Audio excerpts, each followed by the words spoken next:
alegria ter você aqui para iniciarmos a nossa disciplina de comunicação. Hoje vamos mergulhar em algo que vai muito além da retórica ou da oratória comum. Vamos falar sobre a pregação cristã. Você já parou aí para pensar no que realmente acontece quando alguém sobe em púlpito? Por que nós não chamamos aquele momento apenas de uma mera palestra? O que separa uma apresentação bem estruturada de uma verdadeira exposição bíblica? Não se engane, a diferença ela não está no carisma ou no impacto visual das telas. Infelizmente, a ditadura da imagem sobre a essência tem gerado aí comunicadores que são mestres no engajamento, mas órfãos do temor de Deus. O púlpito contemporâneo ele tornou-se um lugar perigoso, ao invés de ser uma plataforma para anunciar Cristo, tornar Jesus conhecido, tem se tornado um espaço de performance para a validação da vaidade. Voltamos, portanto, à pergunta inicial. O que difere uma simples palestra de uma pregação bíblica?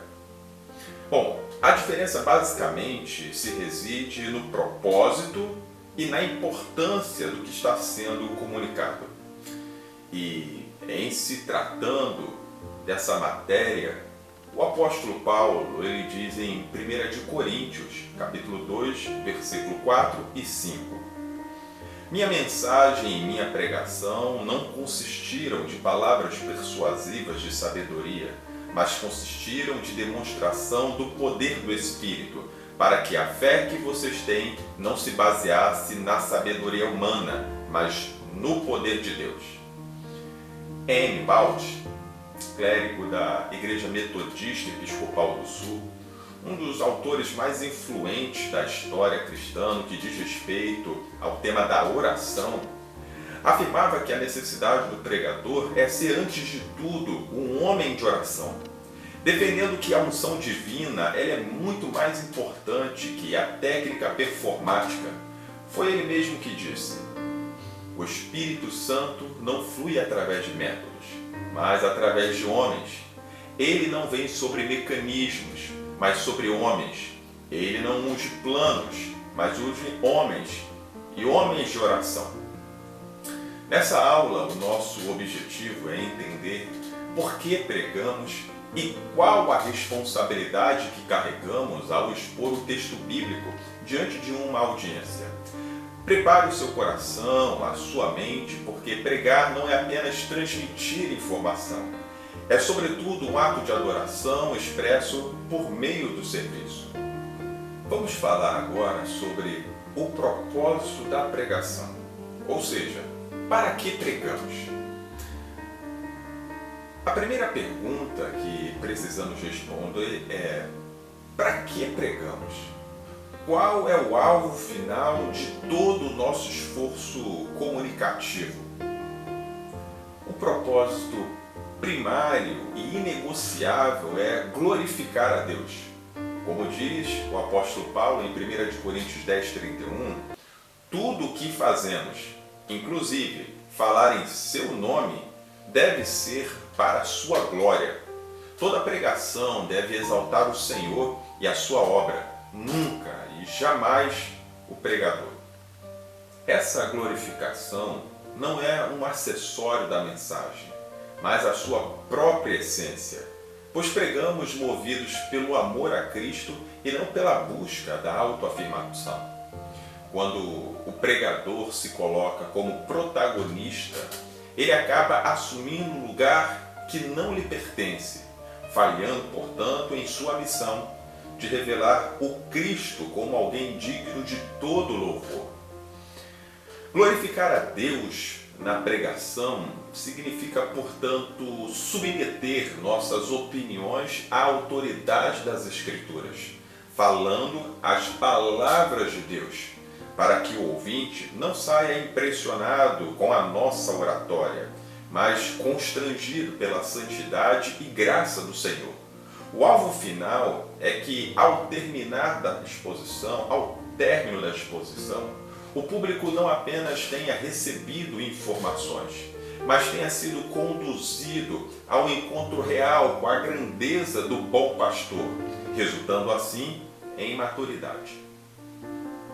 Em Atos 20, 24, Paulo diz: "Todavia, não me importo nem considero a minha vida de valor algum para mim mesmo, se tão somente puder terminar a corrida e completar o ministério que o Senhor Jesus me confiou, de testemunhar do Evangelho da graça de Deus."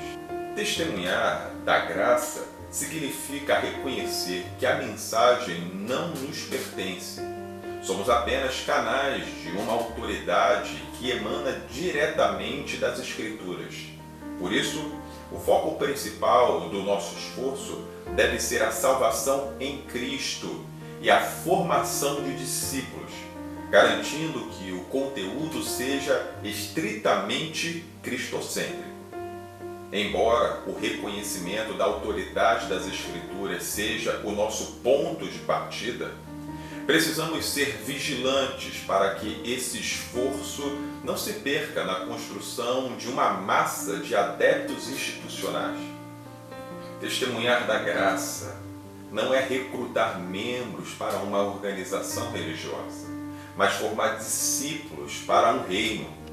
A salvação em Cristo, ela não termina na adesão a uma placa. Ela floresce na transformação de vida que torna o discípulo cada vez mais parecido com o mestre, e não apenas um seguidor de normativas institucionais. Vamos falar agora sobre a importância, ou seja, por que precisamos pregar. Agora entramos na utilidade prática. Por que a igreja precisa da pregação? Aqui eu quero apresentar duas razões fundamentais. Por que precisamos pregar? Primeiro, para anunciar o Evangelho de Jesus Cristo. A pregação bíblica precisa ser obrigatoriamente cristocêntrica. Se você pregou e Cristo não foi o centro, você deu apenas uma palestra, não uma pregação. Nosso foco é a salvação em Cristo e o cumprimento da grande comissão, ou seja, fazermos discípulos. E essa centralidade em Cristo é o que diferencia o pregador de um mero orador motivacional. Enquanto a palestra pode focar no desenvolvimento humano ou em dicas de bem-estar, a pregação foca na obra redentora do Calvário como a única solução para a humanidade. Pregar a Cristo não é apenas citar o seu nome, mas evidenciar sua grandeza e revelá-lo como um único digno de adoração, conectando cada texto bíblico à sua pessoa e obra. Quando falhamos em colocar Cristo no centro, entregamos uma mensagem vazia de autoridade divina, pois a verdadeira autoridade bíblica se reside em falar as palavras de Deus que apontam para o seu Filho. Portanto, a pregação cristocêntrica é a ferramenta essencial para edificar a igreja, tirando-a da superficialidade e conduzindo-a à maturidade espiritual através do conhecimento profundo do nosso Mestre. Por que precisamos pregar? Segundo, precisamos pregar para edificar a igreja. A pregação é o alimento da comunidade. Ela serve para nutrir, encorajar e fortalecer a fé dos crentes. É através da exposição da palavra que a igreja deixa de ser infantil espiritualmente e ela cresce em maturidade. Assim como o corpo físico enfraquece sem comida, a fé dos crentes definha sem a exposição das Escrituras. Por isso, a direção da comunidade cristã, ela não deve ser baseada em opiniões pessoais do pregador, mas na autoridade do texto bíblico. Quando pregamos as Escrituras, falamos as palavras de Deus. oferecendo um norte absoluto em um mundo marcado por tantas incertezas. O avanço da igreja não é fabricado em laboratórios de estratégias, mas cultivado no solo da exposição bíblica. Quando oferecemos alimentos sólidos das Escrituras, o corpo ele cresce por uma dinâmica divina. Substituir princípios por estratégias é tentar manter o corpo vivo através de aparelhos, quando o que realmente ele precisa é de nutrição real, nutrição bíblica e autoridade espiritual. Eu quero que você preste muita atenção nisso. Pregar a Cristo não é apenas falar sobre Ele. Muitas pessoas falam sobre Jesus como falariam de um outro personagem histórico. Mas a pregação bíblica busca evidenciar sua grandeza e revelá-lo como alguém digno de todo o nosso louvor e adoração. Quando pregamos, estamos apontando para aquele que é o resplendor da glória de Deus. Nossa missão é fazer com que o público veja a beleza de Cristo de tal forma que o coração deles se incline em adoração. Pregar não é apenas transmitir informações. A nossa missão é apontar para aquele que é o resplendor da glória de Deus, revelando a beleza de Cristo com tamanha clareza que o coração do ouvinte não encontre outra saída senão curvar-se em adoração diante do Cordeiro. Aqui entramos no peso da nossa tarefa. O autor Timothy Keller usa uma analogia brilhante que precisamos carregar conosco. Não basta ceifar o trigo, ele deve ser preparado de forma que seja comestível. Caso contrário, não alimentará nem dará prazer. Pense nisso. O trigo é a verdade bíblica bruta, mas o pregador é o cozinheiro. Se você entrega o trigo puro, ninguém vai conseguir comer. Se você entrega apenas a sua opinião, não vai haver nutrição. Por isso, o nosso objetivo é estabelecer uma conexão real com o ouvinte através de um texto bíblico cheio de autoridade. Nós devemos pregar a palavra e não a nossa opinião. Quando nós abrimos as Escrituras com fidelidade, nossas palavras tornam-se as palavras de Deus para aquele povo. A responsabilidade, portanto, do pregador se reside na ponte entre a imutabilidade do texto bíblico e a necessidade do ouvinte. O trigo da verdade bíblica é perfeito em sua essência, mas Deus confiou ao homem a tarefa de moê-lo e prepará-lo. Entregar o grão bruto é negligenciar a fome de quem está no banco. O bom expositor é aquele que, no segredo da cozinha da oração e da meditação bíblica, transforma doutrinas bíblicas densas em pão repartido, acessível e nutritivo. Isso exige rigor do estudo para não adulterar o ingrediente, a criatividade da homilética para torná-lo mais palatável e a unção do Espírito para que a mensagem tenha o calor necessário. Pregar não é exibir o estoque de grãos, mas servir um banquete onde a beleza de Cristo torna-se o prato principal.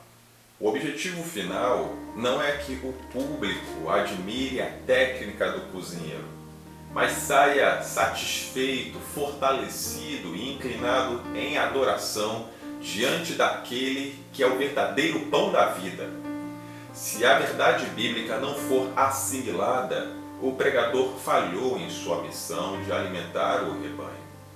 Para encerrarmos hoje, eu quero deixar aqui um desafio prático. A pregação ela começa no seu joelho e no seu estudo, antes de chegar à sua voz. Na ministração da palavra, somos apenas dispenseiros de um tesouro que não nos pertence, somos apenas bons mordomos. A nossa missão não é inventar uma nova verdade, mas zelar pela fidelidade daquela que já foi entregue. Deixe de lado a busca pelos aplausos e concentre-se no fruto. Se a sua mensagem não edifica o próximo, ela apenas faz barulho. Seja fiel no pouco e útil no muito, constante na edificação do reino. Chegamos ao fim desta aula. Lembre-se, o nosso objetivo não é apenas acumular conhecimento ou inflar números institucionais, mas formar discípulos maduros que vivam os princípios de Jesus. Se esse estudo ele fez sentido para você, eu quero lhe pedir duas coisas. Primeiro, comente aqui embaixo qual desses pontos mais desafiou sua forma de ver o ministério hoje. Quero ler aí a sua percepção e interagir com você. Segundo, compartilhe esse vídeo e envie para aquele amigo, líder ou pregador que também está na cozinha da oração, tentando servir o melhor pão para a sua comunidade. Obrigado por caminhar comigo até aqui. Forte abraço!